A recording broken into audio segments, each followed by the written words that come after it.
It is Monday, August 19th, and I got my CT scan results today from the Friday CT scan. Also did chemo today, and so my brain is not quite thinking clearly as it normally is, and I don't have my notebook because I gave that to my hubby to take from the doctor's appointment because I didn't want to have to keep track of it while I have chemo. So I have no notes to look at why I'm doing this, and I will probably jump all over the place, but just hang on tight and just get ready for the ride.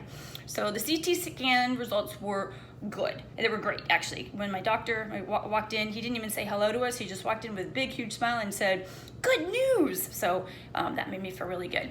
The lesions on my liver have all shrunk, and the biggest lesion, he said, is shrunk, and he's very happy about that.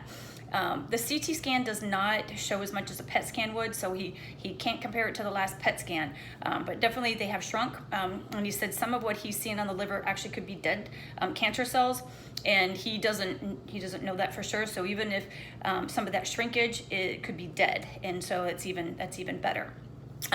He cannot really tell the size of what's happened to the tumor in my colon or down toward the rectum area, because the CT scan just does not show that.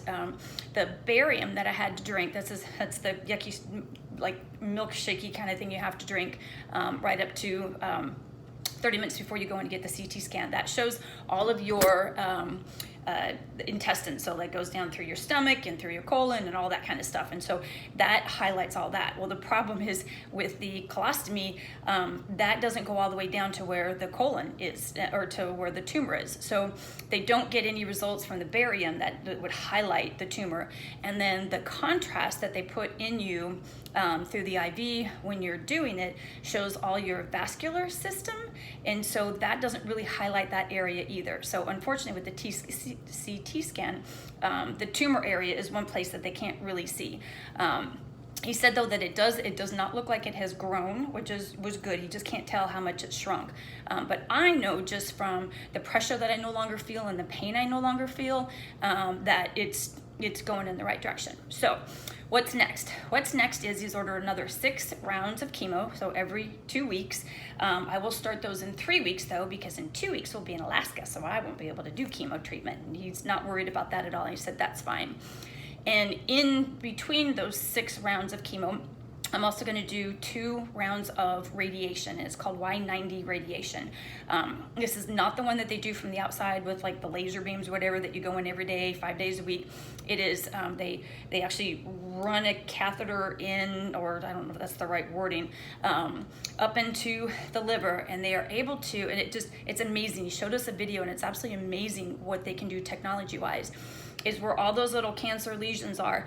They can figure out the blood vessels that are going to that cancer lesion, and they put the medicine right in there. So it goes and attacks that lesion, or that, I guess it's the beginning of a tumor.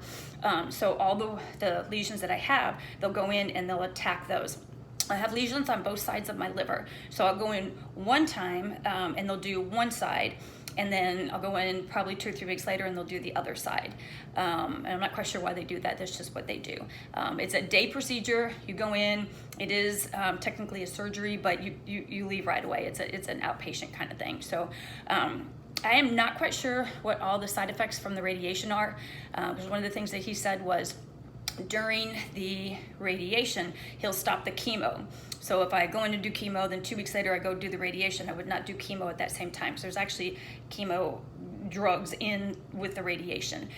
So what that means is the normal 12-week cycle, that every 2 weeks for the 6 sessions is actually going to be drawn out. So it's probably going to be closer to about a 4-month period, that this next round of 6 chemo treatments and the radiation. So it'll basically kind of take me through the end of 2019.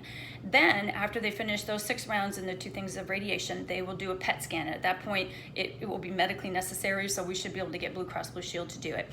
So they can take a really good look at what's going on with the tumor, where the lesions are, what's the next step. The next step, there's a couple next steps, but the one I'm hoping for, of course, the most is that the surgeon, colorectal surgeon, looks at the tumor and says, yep, it's in good enough shape, let's get that baby out of here. And then hopefully he can take all of that out with everything still working, and then do a resection and get my colostomy bag off and all of that. So that's what that would be, you know, the best scenario. But we won't know that until basically the end of the year, when I'm done with all of the chemo treatments. See, there was something else I just thought of when I was talking about that. It was kind of important, and I don't remember now. I don't know.